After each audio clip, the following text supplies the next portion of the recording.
And just like that, the holidays are here. One thing that always comes to mind is my Nana's candy yams. I'm just so happy that she passed this recipe on to me before she left us. So let me show you guys how to do it. And here's with my twist as well. You're gonna need some ground nutmeg, some ground cinnamon, and of course, guys, you know me, I love to add my spin to everything, so here we go. We're gonna add some maple extract, and we're gonna add some butter extract. And if all else fails and you can't find those first two extracts, you gotta have that vanilla extract. It is paramount that you have it, okay? Now, the butter of choice, I'm gonna be using that Kerry Gold. This is the sweet cream butter, unsalted version, okay? Because we're gonna add the salt ourselves. Then you're gonna need some granulated white sugar, and then you're gonna need some brown sugar as well. Now, if you only got light brown sugar, that's fine too, no worries. And this is just plain table salt right here, iodized table salt. And then you're gonna need one whole lemon, one whole orange. We're gonna need the juice from both of those. And then of course, you gotta have that old Jack Daniels now. This is me just adding my culinary spin to things, guys. And then of course, the star of the show, that sweet potato, but AKA those yams. All right, so before we go any further, just a couple of housekeeping things, guys. If you're not following me yet, make sure you subscribe to Instagram, TikTok, and YouTube. And as always, the full recipe is in the description below, guys. All right, so let's get down to business. Before you cut or peel anything, make sure you got some water off to the side. I got 5 pounds of sweet potatoes here. So you're gonna need your bowl that can hold up to at least 5 pounds of potatoes, okay? So straight out the gate, you'll notice I already sliced both ends off of the sweet potatoes. And now I'm taking that peeler, I'm just gliding it down, getting all of those peelings off. So I'm gonna show you at least one potato where I just do the whole process through it. I peeled it and I'm gonna slice it. And then the other potato, I'm just gonna show just a little bit of it where I'm just getting it started with just the peeling, okay? Because what I wanna do is avoid this video being super long, guys, because I wanna make sure I'm dropping some dimes of wisdom in here, just plenty of gems for you guys, okay? Now, foodie family, on the holidays, a lot of you all are gonna be putting stuff inside the oven. So my job is to always show you a better way to do these things.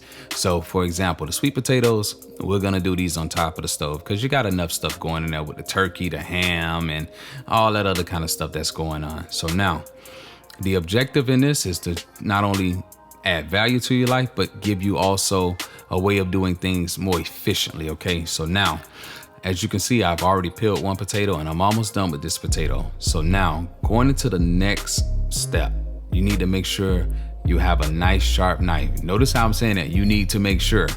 And the reason I'm saying this is because a dull knife is far more dangerous than a sharp knife. You can definitely cut yourself a lot easier with a dull knife. So make sure you got a sharp knife. So with that being said, we're gonna go ahead and slice up the potatoes. So now, make sure you keep that blade in your hand away from the blade and keep that blade nice and straight and just press down with a little force and slice right through your potatoes. Once you've sliced them, they're gonna go into that bowl of cold or cool water.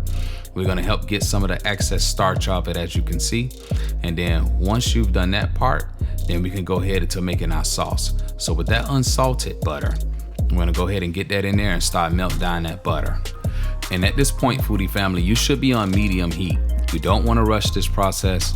Remember, Rome wasn't built overnight, so neither are flavors. Flavors are not built overnight. It takes a little time.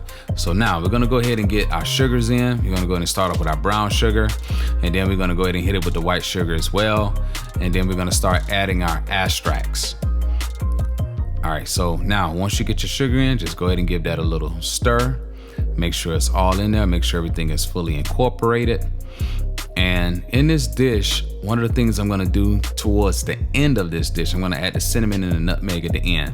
And there's a method to my madness of why I'm gonna do that, and I'll explain that a little bit later. So right now, just get all that mixed in. And then next, we're gonna go with some of that juice from the lemon, and then we're gonna go with some of that juice from the orange as well. Now, for this recipe, being that we're doing 5 pounds, I am gonna add the entire lemon and the entire orange. I'm just starting off with a little bit of the juice right now because I wanna save the most potency of the juice closer towards the end, okay? Now, let me explain when I say potency. So, when you put the juice in from the lemon and the orange, as it begins to cook, the citric acid is gonna begin to break down so that that fruitiness, that fruity flavor that you're getting from the fruit, some of that flavor will kind of decrease. So I want to save it closer to the end, okay?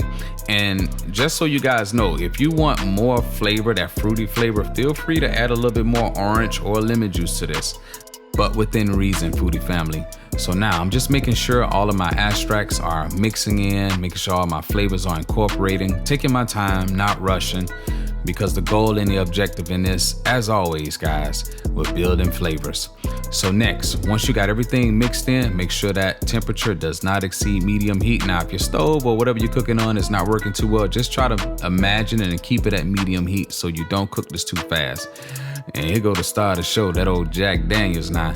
So the recipe calls for 1 ounce, okay? But me, I chose to do 2 ounces. I added that extra ounce off camera, y'all just ain't see it. So what I'm doing right now is I'm ensuring that all of my flavors are well incorporated, and the aroma coming from this just reminds me of Nana's kitchen growing up. So now I'm gonna go ahead and switch out spoons right quick, use my wooden spoon. Let me show you guys what this looks like. Sheesh. Look at that, that looks incredible. So now we're gonna go ahead and add a couple of pinches of salt. And just for some context, a pinch of salt is typically considered the amount you can hold between your thumb and index finger, which is typically or roughly 1/16 of a teaspoon. However, this can vary slightly based on the size of your fingers, foodie family, okay? So keep that in mind. So it's important after you add that first pinch of salt, taste it, see if you need a little bit more, then hit it again. And then after that, we're gonna go ahead and add our sweet potatoes in. And the objective in this part, once you get your sweet potatoes in, you wanna make sure that they're all covered. And I'm gonna be honest with you guys, it's game time right now. And from here on out, foodie family, it's not a lot of steps left. So you wanna make sure your sweet potatoes are fully covered with the mixture right here. So then next, we're gonna go ahead and add our cinnamon and our nutmeg. Those are our aromatics. And this is gonna take this dish to a whole nother level. So now, if you don't want your sweet potatoes as dark as mine, then I encourage you just to add 1 tablespoon. But if you like the dark aesthetic like I do, then go ahead, do what the recipe calls for, which is 2 tablespoons. So next, making sure the cinnamon and the nutmeg gets fully incorporated.